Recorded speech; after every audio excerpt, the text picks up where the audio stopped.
அனைவருக்கும் வணக்கம். இது உங்கள் தமிழரசு வழியொலி. நான் உங்கள் சரவணன். இன்றைக்கு உயர்நீதிமன்றத்தில் வந்திருக்கக்கூடிய ஒரு முக்கிய தீர்ப்பை பற்றி பேசலாமா அப்படின்னு யோசித்தேன். வேணாம் உச்ச நீதிமன்றத்தில் வக்பு வாரிய சட்ட திருத்தத்திற்கு எதிரான வழக்கு முதல் கட்ட விசாரணைக்கு வந்திருக்கு. அதை பற்றி பேசலாமா? அதுவும் வேண்டாம். சட்டமன்றத்தில் மாற்றுத்திறனாளிகளுக்கான மானிய கோரிக்கை விவாதம் நடைபெற்றிருக்கு. அதை பற்றி ஒரு விமர்சனத்தை வைக்கலாமா அப்படின்னு யோசிச்சுட்டு இருந்த நேரத்தில் இந்த சனியனை பற்றி விகடனை பற்றி பேசக்கூடிய சூழ்நிலையை விகடனே உருவாக்கி இருக்குது. ஏன் நான் விகடனை இவ்வளவு மோசமாக சொல்கிறேன்னா, விகடன்கிற பேரை நாடகன்னு தான் வைக்கணும். அந்த அளவுக்கு மிக மோசமான நெறியாளுகை, பாரபட்சமான அணுகுமுறை, திராவிடத்துக்கு சொங்கு தூக்குறது, இப்படி பல வேலைகளை செய்து முழுக்க இந்த தமிழ்நாடு திராவிட கட்சிகளின் கைகளில் அகப்பட்டு நாசமாக போகணுன்றத நினைக்கக்கூடிய பல ஊடகவியலாளர்களில் முதன்மையான ஊடகம் எதுனா இந்த விகடன். அவங்க தான் நினைக்கிறாங்க. அவர்களுடைய செயல்பாடுகள் எப்படி இருக்கு, எந்தெந்த இடங்கள்லாம் இந்த விகடன் திமுகவை காப்பாற்றுறது, திராவிடத்தை தூக்கி பிடிக்குது, எந்தெந்த இடங்கள்லாம் இது தன்னுடைய நெறிய தவறுது அப்படிங்கிறத பத்தி இந்த காணொலியில பார்க்கிறோம். வாங்க பார்க்கலாம். சிங்கத்தின் குகைக்குள் சின்னதிக்கு இடம் கொடுத்த செந்தமிழ்நாட்டின் உரிமை இழந்தோம். பொங்கும் உணர்வில் எழுந்தவன் அரசு இந்தியாவில் கேள்விகளுக்கு அப்பாற்பட்ட அமைப்புகள்னு சில அமைப்புகள் உண்டு. குறிப்பாக நீதிமன்றம், அதே மாதிரி நாடாளுமன்றமோ சட்டமன்றமோ அல்லது ஜனாதிபதி போன்றவர்களோ, இவங்கெல்லாம் யாருக்கும் எந்த கேள்விக்கும் நின்று பதில் சொல்லணுங்கிற அவசியம் பெரும்பாலும் கிடையாது. பெரும்பாலானவற்றில் அவங்க பதில் சொல்ல வேண்டிய அந்த கட்டாயத்துக்கு உள்ளாக்கப்பட மாட்டாங்க. அதே மாதிரியான ஒரு அமைப்பு தான் ஊடகங்கள். ஜனநாயகத்தின் 4வது தூண் அப்படின்னு சொல்லப்படக்கூடிய அந்த ஊடகங்கள் பெரும்பாலும் யாருடைய கேள்விகளுக்கும் பெருசாக சட்டம் பண்ணிக்க பெரும்பாலும் அதை பதில் சொல்ல வேண்டிய தேவையே கிடையாது அப்படிங்கிற ஒரு இடத்துல தான் இருக்கு. ஏன்னா இதற்கு சுதந்திரம் அதிகம், அதே நேரத்தில் செக் அண்ட் பேலன்ஸ் ரொம்ப குறைவு. அதிகப்படியான சுதந்திரம் உண்டு. அதற்கு காரணம் என்னன்னா, எல்லாரையும் விமர்சனத்துக்கு உட்படுத்தணும். அந்த விமர்சனம் ஜனநாயகத்தை உறுதிப்படுத்தும். அந்த விமர்சனம் பலரையும் கட்டுப்படுத்தும். அந்த விமர்சனமே பலருக்கும் செக் அண்ட் பேலன்ஸாக அமையுங்கிறதுக்காகத்தான் ஊடகத்திற்கு அதிகப்படியான கருத்துரிமையும் அதிகப்படியான உரிமைகளும் குறைவான செக் அண்ட் பேலன்ஸும் கொடுக்கப்பட்டிருக்கு. ஆனால் இந்த ஊடகங்கள் பல நேரங்களில் நெறி தவறி பாரபட்சமாக பொய்களை சொல்லிக்கொண்டு ஒருவரை மட்டும் காழ்ப்புணர்ச்சி கொண்டு, வெறுப்புணர்ச்சி கொண்டு, வன்மம் கொண்டு, தனக்கு பிடிக்கலன்ற ஒரே காரணத்துக்காக அவன் நல்லவனாவே இருந்தாலும் அவனை விமர்சிக்கக்கூடிய, அவனை தவறாக சித்தரிக்கக்கூடிய, அவன் மீது பொய்களை பரப்பக்கூடிய வேலைகளை இந்த ஊடகங்கள் செய்யும். அப்படி அந்த ஊடகங்கள் நெறித வரும்போது அவர்களுக்கு எதிராக அந்த நெறியாளிகள், அந்த மோசமான பாரபட்சமான நெறியாளிகளால் பாதிக்கப்படக்கூடியவர்கள் அதற்கு எதிராக எதிர்வினையாற்றுவதும், நீங்க ஏன் இப்படி மோசமா செயல்படுறீங்கன்னு கேட்கறதும், சில நேரங்களில் சட்ட அணுகுமுறையை மேற்கொள்றதும் இயல்பான ஒண்ணுதான். அந்த மாதிரி விகடனுடைய மிக மோசமான பாரபட்சமான அணுகுமுறைக்கு எதிரான ஒரு எதிர்வினை காணொலி தான் இதுவே தவிர அவர்களுடைய கருத்துரிமைக்கு எதிரான காணொலி இது அல்ல. இது இந்த டிஸ்க்ளைமரை முதலே கொடுக்கணும்னு நினைக்கிறேன், கொடுத்துட்டேன். இப்போ நம்ம விஷயத்துக்கு வருவோமே. விகடன் என்ன வேலையை பண்ணியிருக்கு அப்படின்னா, ஒரு கருத்து சித்திரம் வரைந்திருக்கிறாங்க, கேலி சித்திரம் வரைந்திருக்கிறாங்க. அந்த கேலி சித்திரம் என்ன அப்படின்னா, அண்ணன் சீமான் அவர்களுடைய படத்தை போட்டு அவர் நெஞ்சில் ஒரு பேட்ச் குத்துற மாதிரியான அந்த புகைப்படத்தை போட்டு, அதுக்கு பக்கத்திலேயே ஏஐ படத்தில் வடிவேல் அவர்களுடைய அந்த நகைச்சுவை காட்சி வரக்கூடிய அந்த படத்தையும் போட்டு ரெண்டுத்தையுமே வச்சு, காவிகளின் காவலனே, திரள்நிதி தீவிரனே, கடைசி வரை பஸ்ஸில் கம்பி பிடிக்காமல் பயணம் செய்து கெத்து காட்டும் வடிவேலுவை போல் இறுதி வரை கூட்டணி வைக்காமல் 2026 தேர்தலிலும் பயிற்சிக்கு தயாராகும் அண்ணனே, 234 தொகுதிகளிலும் பெட்டி நிறைய வாக்குகள் பெற வாழ்த்துக்கள். இதுல பெட்டிங்கிறத கமாக்குள்ள போட்டிருக்காங்க. அதற்கு கீழே ராட்டை துரைமுருகன் அப்படின்னு சொல்லிட்டு அந்த கட்சியினுடைய கொள்கை பரப்பு செயலாளராக இருக்கக்கூடிய சாட்டை துரைமுருகன் அவர்களையும் குறிப்பிட்டிருக்காங்க. முதல்ல இந்த கருத்து சித்திரம் வெளிப்படுத்தக்கூடிய ஒரு வன்மம், இது ஒரு கேலி சித்திரம், கருத்து சித்திரம் சொல்ற கூட இது வன்ம சித்திரம் சொல்வது ரொம்ப ரொம்ப பொருத்தமா இருக்கும். இந்த வன்மத்தை எப்பவுமே விகடன் நாம் தமிழர் கட்சி மீது அதிகமாக காட்டும். அதே நேரத்துல நாம் தமிழருக்கு இருக்கக்கூடிய இளைஞர்கள் செல்வாக்கு, இளைஞர்களுடைய அந்த ஈர்ப்பினால அவர்களை முழுமையாக புறக்கணிக்க முடியாமல் அவர்களையும் தங்களுடைய நேயர்களாகவும் வாசகர்களாகவும் வைத்து அதன் மூலமாக பணமும் சம்பாதித்துக் கொள்ளும். இதற்கு நிறைய உதாரணங்களை சொல்லலாம். இந்த பதிவுக்கான பதிலையும் நாம் இந்த காணொலியிலே தான் பார்க்க போகிறோம். அதுக்கு முன்னாடி கடந்த நவம்பரினுடைய இறுதி நாட்களில் இந்த மாதிரியான ஒரு அட்டைப்படம் விகடன் போட்டாங்க. இந்த அட்டைப்படம் போட்டதுக்கான காரணம் என்னங்கிறத இந்த இதழில் எத்தனை உதயநிதி பிறந்த நாளுக்கான விளம்பரங்கள் கொடுக்கப்பட்டிருக்கு அப்படின்னு அன்னைக்கே எண்ணி காமிச்சு ஒரு காணொலியை நான் தான் இணையத்தில் முதல்ல பதிவிட்டிருந்தேன். அனைவருக்கும் வணக்கம். இது 27 நவம்பர் 2024 அன்று வெளியான ஜூனியர் விகடன் இதழ். இதில் என்னென்ன விளம்பரம் வந்திருக்குன்னு மட்டும் கொஞ்சம் பாருங்கள். உதயநிதியுடைய பிறந்தநாள் செய்தி 1, 2,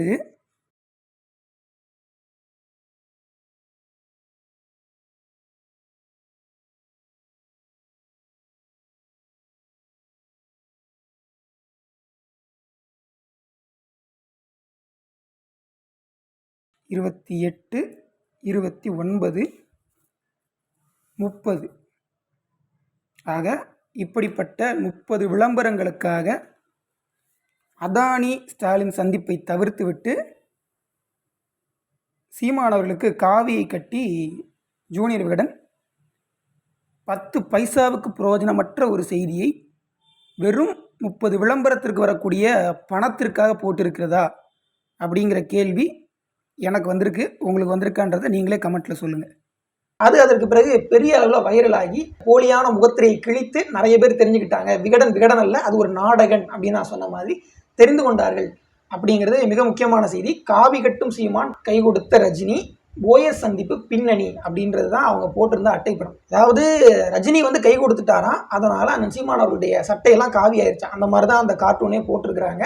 அதுபோக போயஸ் சந்திப்பு பின்னணி என்ன அப்படிங்கிறத அவங்க முக்கியமான அந்த கேப்ஷனாக கொடுத்துருக்காங்க. இப்போ என்னுடைய கேள்வி என்னன்னா, இதே நாட்களில், அதாவது நவம்பர் 27 தான் இந்த இதழ் வெளியாகுது. இந்த இதழ் வெளியான நாட்களில் உதயநிதி, அதாவது சின்னவர், திமுகவுடைய இளம் தலைவர், அவர் உடனே இந்த இளைஞரணியுடைய தலைவரானார் இல்லையா, அந்த நபருடைய பிறந்த நாள், அதற்காக கொடுக்கப்பட்டிருக்கக்கூடிய 30 விளம்பரங்களுக்காக அண்ணன் சீமான் அவர்களுக்கு காவியை கட்டி இருக்கிறது இந்த விகடன். ஏன் அப்படி சொல்கிறேன்னா, இப்போ அண்ணன் சீமான் அவர்களுடைய படத்தை போடுவதற்கு பதிலாக போயஸ் சந்திப்பு பின்னணி என்னன்னு போடுவதற்கு பதிலாக சித்தரஞ்சன் சாலை சந்திப்பு பின்னணி என்ன, ஸ்டாலின் அதானி சந்திப்பு பின்னணி என்ன அப்படின்னு கேட்டிருந்தாங்கன்னு வச்சுக்கலேன். அப்படின்னு அட்டைப்படம் போட்டிருந்தாங்கன்னா இந்த ஜூனியர் விகடனை திமுக காரங்க ஒருத்தவங்க கூட வாங்கியிருக்க மாட்டாங்க. குறிப்பாக இதோடு இன்னொரு நிகழ்வையும் சேர்த்து சொன்னால் அது உங்களுக்கு நல்லா புரியும்னு நினைக்கிறேன். அது என்னன்னா, நவம்பர் இறுதி நாட்கள், அதாவது நவம்பர் 20க்கு மேலே மகாராஷ்டிராவில் தேர்தலினுடைய முடிவுகள்லாம் வெளிவந்த 2 நாட்களில் அதானி அமெரிக்க பங்குச்சந்தையில் செய்த ஊழல் குறித்து ஒரு முக்கியமான நீதிமன்ற ஆவணம் பெரும்பாலும் பரவ ஆரம்பிக்குது. அந்த நீதிமன்ற ஆவணத்தின் மூலமாக அதானி இங்கே இருக்கக்கூடிய பாஜக அரசுக்கும் சரி, அதாவது மத்திய சோலார் மின் நிறுவனத்திற்கும் மாநில சோலார் மின் நிறுவனங்களுக்கு, மாநில அரசுகளுக்கும் அவர் நேராக போய் சில முறைகேடுகளில், அதாவது குறிப்பாக பணம் கொடுத்துருக்கிறாரு, லஞ்சம் கொடுத்துருக்காரு அப்படிங்கிற ஒரு குற்றச்சாட்டு இருந்துச்சு. குறிப்பாக 2024 நாடாளுமன்ற தேர்தல் முடிந்த கொஞ்ச நாட்கள்லே, ஜூலை வாக்கில் அவர் சித்தரஞ்சன் சாலை முதலமைச்சர் ஸ்டாலின் அவர்களை அதானி சந்தித்தார் அப்படிங்கிற மிக முக்கியமான குற்றச்சாட்டு நவம்பர் 25 நாட்களில் வர தொடங்கி விட்டது. ஆனால் அதை பற்றியெல்லாம் இந்த ஜூனியர் விகடன் அட்டைப்படம் போடாமல் அவங்க அண்ணன் சீமான் அவர்கள் குறித்தும் ரஜினியுடைய சந்திப்பு குறித்தும் பேசியிருக்கிறாங்க. இதில் விகடன் தவறவிட்ட இன்னொரு முக்கியமான விஷயம் என்னன்னா, அதானி பிஸ்னஸ் டீல் பேச வரல, அவர் பேச வந்தது பொலிட்டிக்கல் டீல். ஏன் அப்படி சொல்கிறேன்னா, நவம்பர் மாதத்தினுடைய தொடக்கத்தில், நவம்பர் 10-11 வாக்கில் நியூஸ் லாண்ட்ரிக்கு மகாராஷ்டிரா தேர்தல் சமயத்தில் அஜித் பவாரும் சரத் பவாரும் பேட்டி கொடுத்தாங்க. அந்த அஜித் பவாரும் சரத் பவாரும் கொடுத்த பேட்டியில் 2019 தேர்தல் முடிந்த பிறகு அரசமைப்பதற்காக தேசியவாத காங்கிரசும் பாஜகவும் சந்தித்து கொண்ட இடம் டெல்லியில் உள்ள அதானி இல்லத்தில். அதானி இல்லத்தில் தான் நாங்கள் சந்தித்தோம், அங்கே அமித்ஷா எங்களை மிரட்டினாரு, அங்கே நீங்கள் எங்களோட வரலன்னா உங்களுடைய முக்கிய அரசியல் கட்சி தலைவர்கள்லாம் ஜெயிலுக்குள்ளே போயிடுவாங்க அப்படின்னு சொன்னாருன்னு முதல்ல அஜித் பவார் சொன்னார். அதற்கு பிறகு சரத் பவார் அதை ஏற்றுக்கொண்டார், ஆமாம்னு அவரும் அதை ஒத்துக்கிட்டார். இப்படி சொன்ன பிறகு அதானி மிக தெளிவாக தெரியுது அவர் பொலிட்டிக்கல் டீல் பேசுகிறவராகவும் இருக்கிறார். அதன் மூலமாக மகாராஷ்டிராவில் 2019 பாஜக அரசு அமைந்த பிறகு அதிகப்படியான பிஸ்னஸ் டீல்களையும் அவர் பெற்றுக்கொண்டார். அப்படி முதல்ல பொலிட்டிக்கல் டீல் பேசி அதற்கு பிறகு பிஸ்னஸ் டீல் பேசக்கூடியவராக இருந்த அதானி நாடாளுமன்ற தேர்தல் முடிந்த ஒரு மாதத்தில் சென்னைக்கு சித்தரஞ்சன் சாலைக்கு முதலமைச்சர் ஸ்டாலின் அவர்களை சந்திச்சிருக்காங்கன்னா அது எவ்வளவு முக்கியமான விஷயம். அதுவும் 248 மட்டுமே எடுத்து நாடாளுமன்றத்தில் முழுமையான அறுதி பெரும்பான்மை பெற முடியாத நிலைமையில் இருக்கக்கூடிய பாஜக அவர்களுடைய எம்பிக்கு ஒருவேளை நாளப்பினா பாஜக அரசுக்கு எதிராக ஒரு நம்பிக்கையில்லா தீர்மானம் கொண்டு வராங்க, அல்லது ஒரு நம்பிக்கை வாக்கெடுப்பு கொண்டு வராங்க. அந்த வாக்கெடுப்புக்கோ அல்லது நம்பிக்கையில்லா தீர்மானத்துக்கோ பாஜகவிற்கு ஆதரவாக வாக்களிக்க வேண்டும் என்று கேட்பதற்காகத்தான் அதானி சென்னைக்கு சித்தரஞ்சன் சாலையில் முதலமைச்சர் ஸ்டாலின் அவர்களை சந்தித்தார் அப்படின்னு கருதுவதற்கு நிறையவே இடம் இருக்கு. ஆனால் அது குறித்தெல்லாம் எந்த விதமான கதைகளையோ அல்லது தகவல்களை சேகரித்து அந்த தகவல்களை ஒரு கட்டுரையாகவோ கவர் ஸ்டோரியாகவோ எழுதாத இந்த விகடன் நடிகர் ரஜினிகாந்த், அவருக்கும் பாஜகவுக்கும் தொடர்புகள் இருக்கலாம், ஆனால் அவர் நேரடியாக பாஜகவுக்கு வேலை செய்யற அவரே கிடையாது. அந்த நடிகர் ரஜினி அண்ணன் சீமான் அவர்களை ஒரு நட்பு நிமித்தம் சந்தித்ததற்காக அவர் மேல காவி சாயத்தை பூசினார். நான் தெரியாம தான் கேட்கிறேன், நடிகர் ரஜினி பாஜகவா அல்லது ராஜ்நாத் சிங் பாஜகவா? ராஜ்நாத் சிங் நாணயம் பயிடுவதற்காக வந்த பொழுது ராஜ்நாத் சிங், ஸ்டாலின், கனிமொழி, அண்ணாமலை இவர்கள் எல்லாருமே கூடி நின்னாங்களே, அந்த கூட்டத்தை பார்த்து இவர்களும், அதாவது திமுகவும் பாஜகவும் கூட்டணி வைக்க போகுது, மீண்டும் 1999 மாதிரி கூட்டணி வரப்போகுது அப்படின்னு ஏன் விகடன் கட்டுரை எழுதல, கதை எழுதல, கார்ட்டூன் போடல? அப்போ விகடனுக்கு ஒரு திராவிட உள்நோக்கம் இருக்கு. இந்த திமுக அதிமுக ரெண்டு நாசமா போன கட்சிகளுக்கும் தமிழக மக்கள் ஓட்டு போட்டு நாசமா போகணும், அவங்க எக்கேடு கெட்டு போனாலும் பரவாயில்ல, இந்த ரெண்டு கட்சிகளுக்கு ஓட்டு போட்டா போதும், இதுக்கு நடுவில் நான் கொஞ்சம் சம்பாதிச்சுக்குவேன் அப்படின்னு சில வேலைகளை பார்த்தாங்க. முதல்ல ஜூனியர் விகடன் இந்த வேலையை பார்த்துச்சா, அதற்கு பிறகு நக்கீரன், அந்த நக்கீரன் அந்த அந்த பத்திரிகை அதுவும் இதே வேலையை தான் பார்த்துச்சு. பார்த்தீங்கன்னா உதயநிதியுடைய பிறந்தநாள் விளம்பரப்படம், அதே மாதிரி நக்கீரன் இன்னும் சில வேலைகளையும் பார்க்கும். அதாவது அண்ணன் சீமான் அவர்களுக்கும் விஜய் அவர்களுக்குமான அந்த சிண்டு முடிஞ்சு விடக்கூடிய வேலை, அதையுமே கூட இந்த இதழ் மூலமாக பார்க்க முயற்சி பண்ணாங்க. விகடன் மிக சுயநலமாக பணம் சம்பாதிப்பதை மட்டுமே நோக்கமாக கொண்டு இயங்கக்கூடிய ஒரு ஊடகம் அப்படிங்கிறதுக்கு மிக முக்கியமான ஒரு உதாரணம் சொல்லியாகும். 500 கோடி ரூபாய் தேர்தல் நிதியை லாட்ரி மார்ட்டின் கிட்ட இருந்து திமுக வாங்கிவிட்டது அப்படிங்கிற ஒரு குற்றச்சாட்டை ஜூனியர் விகடன் அட்டைப்படமாக போட்டு எழுதினார். திமுகவுடைய தலைவர் 2019 திமுகவுடைய தலைவர் மு க ஸ்டாலின் அவர்கள் விகடனுக்கு எதிராக மான நஷ்ட வழக்கு தொடர்றார். சரி, அது இருந்தால்தான் நஷ்டமாக, அது வேற விஷயம். தொடர்ந்த பிறகு 1.5 கோடி ரூபாய் கேட்டார். அதற்கு பிறகு 2024 தேர்தல் பத்திரங்கள் எலக்ட்ரல் பாண்டு வந்து சட்டவிரோதமானதுன்னு சுப்ரீம் கோர்ட் சொன்ன உடனேயே அந்த தேர்தல் பத்திரங்கள்ல யார் யார் நிதி வாங்கியிருக்காங்க அப்படிங்கிறத வெளியிடணும்னு சொன்ன உடனே திமுக வெளியிட்டாங்க. திமுக லாட்ரி மார்ட்டினம் இருந்து அந்த 509 கோடி ரூபாய் நிதியை பெற்றார்கள் அப்படிங்கிறது உறுதியாகிவிட்டது. ஃபியூச்சர் கேமிங் நிறுவனம், அந்த நிறுவனத்திடமிருந்து தான் திமுக வாங்கியிருக்கு. அதை விகடன் போட்டாங்க. அப்படி போட்ட விகடன் அதற்கு பிறகு அந்த லாட்ரி மார்ட்டினுடைய மருமகன் திரு ஆதவ் அர்ஜுனா அவர்கள், அவர் வந்து வாய்ஸ் ஆஃப் காமன்ஸ் அப்படிங்கிற பேர்ல ஒரு அமைப்பு வச்சிருக்கிறாரு. அந்த அமைப்போடு சேர்ந்து இவங்க அம்பேத்கருக்கு ஒரு புத்தகம் வெளியிட்டாங்க. லாட்ரி மார்ட்டின் கிட்ட இருந்து திமுக நிதி பெற்றது தவறு அப்படிங்கிறதுனாலதான் அதை ஜூனியர் விகடன் அட்டைப்படமா போடுது. அப்படி போட்ட ஜூனியர் விகடனுக்கு நல்லா தெரியும் அந்த லாட்ரி மார்ட்டினுடைய மருமகன் ஒரு நல்ல நோக்கத்துக்காக அரசியலுக்கு வரல அப்படின்னு. அப்படி இருக்கும்போது அவருடைய வாய்ஸ் ஆஃப் காமன்ஸோட சேர்ந்து ஒரு அம்பேத்கர் நூல் வெளியீட்டு விழாவை நடத்த வேண்டிய அவசியம் என்ன? நீங்க விகடன் பிரசுரம் காலங்காலமா இருக்குது. இதற்கு முன்பு கலைஞர் நூறுன்னு அவங்களே ஒரு நூல் வெளியிட்டாங்க. இப்போ அம்பேத்கர் குறித்த நூலையும் விகடனே கூட வெளியிட்டிருக்கலாம். விகடனுடைய அந்த பிரசுரத்தினுடைய அந்த தாள் தரம் அப்படிங்கிறது கொஞ்சம் மட்டமாக தான் இருக்கும், எழுத்துப்பிழை நிறையவே இருக்கும். ஆனால் இவ்வளவு மட்டமான ஒரு பதிப்பை போடும்போது கூட விகடன் இப்படி ஒரு நூலை வெளியிடுது, அதுவும் அம்பேத்கர் குறித்த ஒரு சிறந்த தொகுப்பு, பலரும் எழுதிய கட்டுரை, அம்பேத்கருடைய வாழ்க்கை வரலாறும் அதற்குள்ள இடம்பெற்றிருக்கு அப்படிங்கிற ஒரே காரணத்துக்காக இந்த நூலை நானும் முன்பதிவு செஞ்சு வாங்கினேன். கஷ்டப்பட்டு காசு கொடுத்து நான் வந்து இந்த புத்தகம் வெளியிடுவதற்கு முன்பாகவே ப்ரீ புக்கிங் செஞ்சேன், முன்பதிவு செஞ்சேன். ஆனால் முன்பதிவு செய்த எனக்கு, என் போன்ற வாசகர்களுக்கு, என் போன்ற அம்பேத்கரிய ஆர்வலர்களுக்கு இந்த நூல் வெளியீட்டு விழாவிற்கான அனுமதி சீட்டை வழங்காம, அந்த பாஸ் வழங்காம தாவேகா அப்படிங்கிற ஒரு கட்சி, அந்த கட்சியினுடைய தொண்டர்கள்னு சொல்றதை விட அவங்க ரசிகர்கள்னு சொல்லலாம், ஒரு ஆண்டு கூட முழுமை பெறாத ஒரு கட்சி. வெறுமனே ஒரு கட்சிக்கு கொள்கை மாநாடு போட்டிருக்காங்க. அந்த கொள்கை மாநாட்டுக்கு வந்தவங்களும் விஜயை பார்க்கணும்னு வந்திருக்காங்களே தவிர்த்து அவர் அரசியல் பேச போறாரு, இந்த அரசியல் பேச போறாருன்னு யாரும் வரல. மொத்தத்தில் அதுவும் ரசிகர் கூட்டம் தான். கொள்கைக்கு ஒரு மாநாடு போட்டாலும் கொள்கை என்னன்னே தெரியாம வந்த ஒரு ரசிகர் கூட்டம் அது. அதுபோக அந்த கூட்டத்தை வச்சு மேடை போட்டு அதுல அந்த ரசிகர்களை கூட்டி அதன் மூலமாக தன்னுடைய வாசகர்களை, நேயர்களை விகடன் உருவாக்கி பணம் சம்பாதித்துக் கொண்டது. அப்படித்தான் சொல்லணும். இந்த புத்தகத்தையும் வித்து அது பணம் சம்பாதிச்சது. மற்றபடி அதற்கு அரசியல் எந்த விதமான புரட்சி செய்யக்கூடிய நோக்கமும் கிடையவே கிடையாது.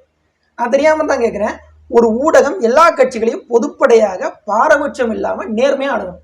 எல்லா கட்சிகள் குறித்தும் விமர்சனமும் செய்யணும், எல்லா கட்சிகளும் இருக்கக்கூடிய நல்லதையும் நேர்மறையான வளரத்தக்க நல்ல விஷயங்களையும் சுட்டிக்காட்டி அதை வளர்த்தெடுக்கணும். ஆனால் இந்த விகடன் 2019 மே 20 அன்றைக்கு அவங்க வந்து ஒரு கட்டுரை வெளியிட்டாங்க. மே 23 அன்றைக்குலாம் வாக்குப்பதிவுடைய எண்ணிக்கை வரப்போகுது. மே 19 வாக்குப்பதிவு முழுமையாக முடிஞ்சிருக்கு. அதற்கு அடுத்த நாள்லேயே விகடன் ஒரு கட்டுரை வெளியிடுறாங்க. என்ன கட்டுரை தெரியுமா? நாம் நாஜிக்கல் ஆகிவிடாதீர்கள் நாம் தமிழர்களே, சீமான் மீது அக்கறையுடன் ஒரு கடிதம் அப்படின்ற ஒரு கடிதத்தை மே 20, 2019 அன்னைக்கு சக்திவேல் அப்படிங்கிற ஒரு நிருபர் எழுதுறார். சரி, நல்ல விஷயம். திரு சக்திவேல் அவர்கள் ஒரு நல்ல ஆக்கப்பூர்வமான விமர்சனத்தை வைத்திருப்பார்னு படிச்சு பார்த்தா அவருடைய முதல் வரியே ரொம்ப ரொம்ப அரசியல் அடிப்படையற்ற ஒரு வரி. அது என்னன்னா, சீமான் 4 விவகாரங்களை வைத்து எப்போதும் முன் வருகிறார். காவிரி, முல்லை பெரியாறு, மீனவர்கள், ஈழம், இந்த 4 தான். இதுல 4 தீர்ந்து போச்சுன்னா சீமான் அவர்களுக்கு அரசியலே இருக்காது, சீமானும் தீர்ந்து விடுவார் அப்படின்னு போட்டிருந்தாங்க. இந்த 4ல் ஒன்றை கூட தீர்த்து வைக்க முடியாமல் மரணித்து போனவர்கள் தான் ஐயா கருணாநிதி அவர்களும், அம்மையார் ஜெயலலிதா அவர்களும், ஐயா வாஜ்பாய் அவர்களும், மன்மோகன் சிங் அவர்களும். 4 பேருமே இந்த 4 பிரச்சனை ஒன்றை கூட தீர்த்து வைக்கல. இவர்களுடைய கட்சிகள்லாம் வந்து தமிழ்நாட்டுக்கு ஆபத்து கிடையாது, நாம் தமிழர் கட்சி மட்டும் தமிழ்நாட்டுக்கு ஆபத்து. அவர்கள் நாஜிக்கல் அப்படின்னு சொன்னது. இந்த நாஜிக்கல் தான் பாஜகவால விகடன் இணையதளம் முடக்கப்பட்ட போது இது ஒரு சனநாயக படுகொலைன்னு முதல் முறையாக சொன்னது அண்ணன் சீமான் அவர்கள் தான். அவருடைய வீட்டு வாசல்ல பெரியாரிய தொண்டர்கள்ன்ற பேர்ல அவர் வந்த பெட்ரோல் குண்டு பெரியாரியவாதிகள் இருக்காங்கல்ல, அந்த பெட்ரோல் குண்டு பெரியாரியவாதிகள் தாக்க வந்த நேரத்துல கூட விகடன் பக்கம் நான் நிக்கிறேன், விகடனுக்கு துணை நிக்கிறேன்னு பேசினார். ஆனால் அவரை மிக அநாகரிகமாக சித்தரித்து இப்படி ஒரு போஸ்டர் வெளியிட்டு இருக்காங்க. இந்த ஏரியா சுவர் கேலி சித்திரத்துக்கு பிறகு விகடன் தொடர்ச்சியாக மற்ற கட்சிகள் குறித்தும் இந்த மாதிரியான கேலி சித்திரங்களையும் கட்டுரைகளையும் வெளியிடுவாங்க அப்படின்னு வந்து நம்ம எதிர்பார்க்கலாம்.